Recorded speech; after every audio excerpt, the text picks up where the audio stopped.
Cette personne est en train de légitimer l'importante augmentation des meurtres policiers par le fait qu'il y aurait soi-disant plus de personnes violentes dans la société et qu'en plus, ces personnes violentes seraient de plus en plus jeunes. Concrètement, si vous avez ne serait-ce qu'une fois consulté les médias mainstream sur la dernière décennie au sujet de la sécurité, insécurité, etc., ce discours, vous le connaissez par cœur et vous l'avez déjà vu. Non, mais après, j'avoue, c'est vrai qu'au bout d'un moment, on serait au courant quand même si les politiques et les médias mentaient. Voilà, on le saurait quand même. On va commencer avec le premier graphique en haut, parce que le premier graphique en haut, non, il fait peur. Il fait peur, ça monte, et ça va vite, ça monte en flèche comme ça, l'insécurité, la violence, mon Dieu.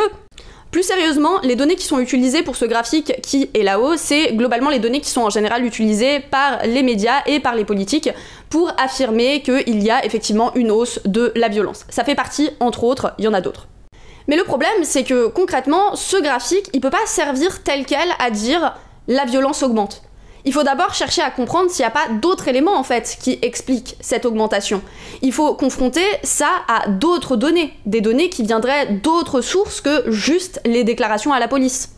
On va juste faire un rapide passage sur cette autre ressource pour comprendre que le fait d'évaluer l'évolution d'un phénomène par le chiffre des déclarations à la police, c'est complètement con.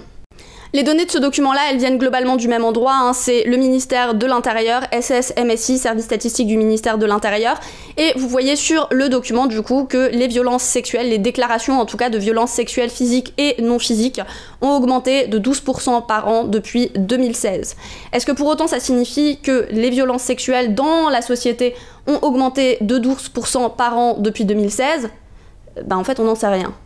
En tout cas, c'est pas ces données-là qui vont nous apporter cette information-là. Ces données-là, ce qu'elles nous apportent, c'est qu'en fait, il y a eu 12% de plus de déclarations à la police des violences sexuelles par rapport, effectivement, aux années précédentes. Et qu'est-ce qu'on voit globalement depuis 2016 et même avant au sujet des violences sexistes et sexuelles ? Eh bien, on voit partout des injonctions à porter plainte, on voit partout la plainte et le système pénal comme étant la seule et unique solution face aux violences sexistes et sexuelles. On voit de plus en plus un féminisme carcéral qui se développe avec cette volonté de modifier les lois, d'aller toujours plus vers du pénal pour gérer ce type de problématique-là, etc., etc. Ce qui, de fait, automatiquement entraîne plus de déclarations, mais ce chiffre-là ne signifie rien sur l'évolution des violences sexistes et sexuelles dans la société. Il signifie quelque chose sur les déclaраtions. Et encore, pas n'importe quelle déclaration, les déclarations à la police.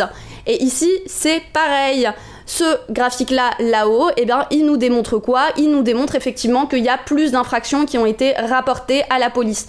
Est-ce que automatiquement il nous démontre qu'il y a eu plus de violence ? Pas du tout. D'ailleurs, si on regarde le graphique qui est en dessous, personne se déclarant victime de violences physiques ou à caractère sexuel entre 2007 et 2019, on se rend compte que l'évolution à la hausse, elle est clairement pas si claire. Je vais d'abord répondre aux personnes qui pourraient me répondre que c'est bien pratique, mon deuxième graphique qui s'arrête en 2019, c'est-à-dire pile au moment où il va y avoir la seconde hausse sur le premier graphique. Sauf que bon, la première hausse de 2017 à 2019, on la voit pas non plus sur le deuxième graphique. Et ça, c'est une problématique de temporalité qui sert justement volontairement à la droite. La droite, via les données du ministère de l'Intérieur, pourra être la première à avoir des données entre guillemets concrètes au sujet des infractions et va s'en servir allègrement, mais du coup sans les confronter à quoi que ce soit en fait. Tout simplement parce que les autres types de données, les données des enquêtes de victimation, comme c'est le cas dans le deuxième graphique, ou les données liées aux condamnations, qui vont consolider les chiffres des infractions qu'on voit dans le premier graphique, qui sont des déclarations, tout ça, on l'a pas en fait. On n'a qu'une seule donnée, on n'a qu'une seule voix, celle du ministère de l'Intérieur. Et sur le fait que les jeunes seraient particulièrement de plus en plus violents, seraient particulièrement de plus en plus délinquants, etc., etc., non. Voilà, en fait, juste non. À la limite, vous auriez dit ça du coup de 1993 à 2008, bon, oui, peut-être, pourquoi pas, encore qu'il aurait fallu confronter ça à d'autres choses pour essayer de comprendre et voir où est la problématique, mais que vous disiez ça maintenant, alors que ça a été à peu près stable de 2008 jusqu'à 2017-2018 et que ensuite c'est en baisse, vérifiez peut-être avant de parler, non ? J'aime pas les intervalles courts comme ça, parce que les intervalles courts, c'est toujours une problématique. Faudrait aussi un peu savoir ce qui se passe avant. Mais en général, le ministère de l'Intérieur donne rarement des intervalles qui vont avant 2016 sur la question des violences, des coups et blessures, etc., etc. Donc on se retrouve souvent malheureusement avec des choses qui commencent en 2016 parce qu'il y a eu une rupture de série, bref, des trucs statistiques un peu chiants. Toujours est-il que si on regarde de 2016 à 2023 au niveau de l'évolution du nombre de mineurs mis en cause par les services de police et gendarmerie pour coups et blessures, en fait, là aussi, on voit que ça évolue pas tant que ça, en fait. Ça évolue pas tant que ça, c'est même plutôt stable, surtout ces dernières années. Puis je vous ajoute ça, qui va un petit peu plus loin, évolution de la part de mineurs mis en cause par les services de police, tout fait confondu. On voit qu'il y a aussi une baisse ces dernières années, concrètement. Et si on regarde l'évolution du taux de mineurs mis en cause par les services de police et gendarmerie pour coups et blessures en pourcent de 2016 à 2023, on voit que, globalement, ça baisse un petit peu. En réalité, c'est plutôt stable sur des trucs comme ça. On va pas commencer à parler du fait que les jeunes sont de moins en moins violents, mais en tout cas, ils le sont pas de plus en plus, quoi. De manière assez générale, on va pas demander aux gens de faire autant de recherches statistiques juste avant d'ouvrir la bouche. Par contre, ayez un peu d'esprit critique, remettez en question un petit peu ce que vous entendez sur les plateaux télé de la part des journalistes, des politiques, etc., qui défendent des projets politiques.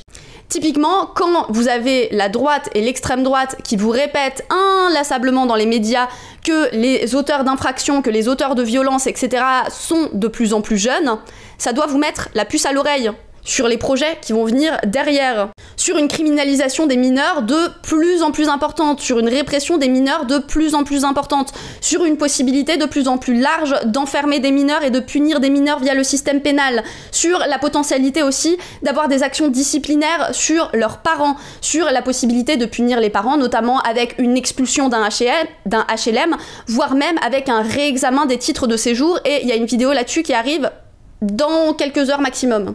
Il y a un réel projet politique de la part des droites de criminalisation et de disciplinarisation des jeunes. Et c'est évident. C'est évident dans tout leur discours.